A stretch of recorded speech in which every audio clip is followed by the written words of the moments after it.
मर्दों को क्यों तकलीफ है औरत? जी मैं बताता हूं, मर्दों को इसलिए तकलीफ है कि औरत मेरी बीवी है, मेरी बहन है, मेरी बेटी है, मेरी माँ है, उसकी तौकीर पर हमला होगा तो मुझे तकलीफ होगी।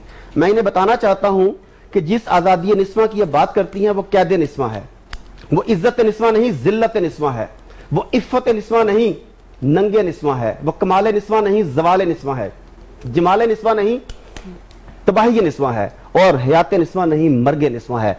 हमें इसलिए तकलीफ होती है। जहां आपने बात की स्लोगन्स की, सारे स्लोगन निकाल लें, एक आयत वाला स्लोगन भी निकाल के दिखा दे मुझे कोई।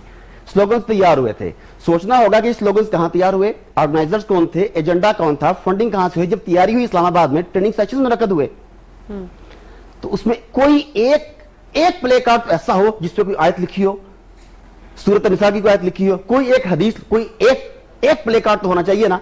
अगर एक प्ले कार्ड भी नहीं था तो इसका मतलब है कि दैट वाज प्लान्ड कॉन्स्पिरेसी। फिर मस्जिद के तकद्दुस को, कारी साहब को निशाना बनाया गया, चर्च और मंदिर का जिक्र क्यों नहीं किया गया? वजह यह है कि आपका टारगेट, औरत मार्च का टारगेट मजहब है, इस्लाम है। एक सेकंड, आपका टारगेट या उनका टारगेट? आपसे मुराद औरत मार्च वालों का target, not for you, not for you. तो वो टारगेट कुछ और है। अच्छा अब देखना ये नहीं है कि औरत, मेरा मुराद ये थी कि आप इसको ये समझ रहे हैं कि आपसे मुराद मैंने खुद में नहीं लिया, ये औरत मुराद या बाहर का एजेंडा आपको लगा है? उन्होंने बात की कि ये रूल न्यूयॉर्क से आई। मैं आगे बताता हूँ ना आपको, मैं तफसील बताता हूँ, वो तफसील जो शायद इन्होंने भी ना पढ़ी हो। उसकी वजह है वो कहते हैं शतरंज के खेल की बात करते हैं, वो कहते हैं कि बेचारा प्यादा तो है एक मोहरा नाचीज, खुद फर्जी की निगाहों से भी पोशीदा है शातिर का इरादा। किसी को पता भी नहीं होता कि हो क्या रहा है मेरे साथ। इसके स्पॉन्सर्स कौन है, एजेंडा क्या है, ट्रेनिंग कहां से हुई, स्लोगन्स कहां से बने, पोस्टर डिजाइनिंग कहां पे हुई, ये सब जानने के लिए दो बातों को ध्यान में रखिए। एमनेस्टी इंटरनेशनल कौन है, एमनेस्टी इंटरनेशनल का विजन 2020 क्या है, उसके 3 बुनियादी निकात है मैडम।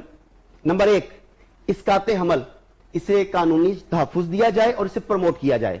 नंबर 2, हम जिस परस्ती को कानूनी तहफ़्फ़ुज़ दिया जाए। नंबर 3, जिन ममालिक में सजाए मौत है उस सजाए मौत को खत्म करवाया जाए। अच्छा अब हम इसकी पहले 2 शिकों को ले लेते हैं जिसके ऊपर ये काम कर रहे हैं। इसके लिए यूएनओ के इदारों के जरिए, जैली इदारों के जरिए दबाव डाला जाता है। वर्ल्ड बैंक, आईएमएफ की शराइत में भी ऐसी बातें शामिल होती हैं जो डी पॉपुलेशन की तरफ चीजों को लेके जाएं। यूएनओ का अपना एजेंडा, जो मुझे यकीन है कि औरत मार्च के किसी भी ऑर्गेनाइजर ने नहीं पढ़ा होगा, जिसका नाम है एजेंडा 2030, जिसमें वो क्लियर कट लिखते हैं कि दुनिया की आबादी को 2030 तक कम तरीन सतह पर लेकर आना है। उसके लिए क्या होगा, डीपॉपुलेशन कैसे होगी? इन्होंने कहा 18 साल की उम्र में शादी कर देते हैं। मैंने आपकी बात पूरी सुनी थी, मैंने आपकी बात पूरी सुनी थी। अच्छा 18 साल की उम्र में वो कहते हैं शादी कर देते हैं। बड़ा तकलीफ है यूरोप को इसकी। क्यों तकलीफ है? जिस लड़की की शादी 18 साल की उम्र में होगी वो 30 साल की उम्र तक 4-5 बेबीज करके उन्हें एस्टेब्लिश कर चुकी होगी। जब शादी 30 साल की उम्र में होगी तो कितने बेबी होंगे, कब वो सेट होगी, क्या होगा?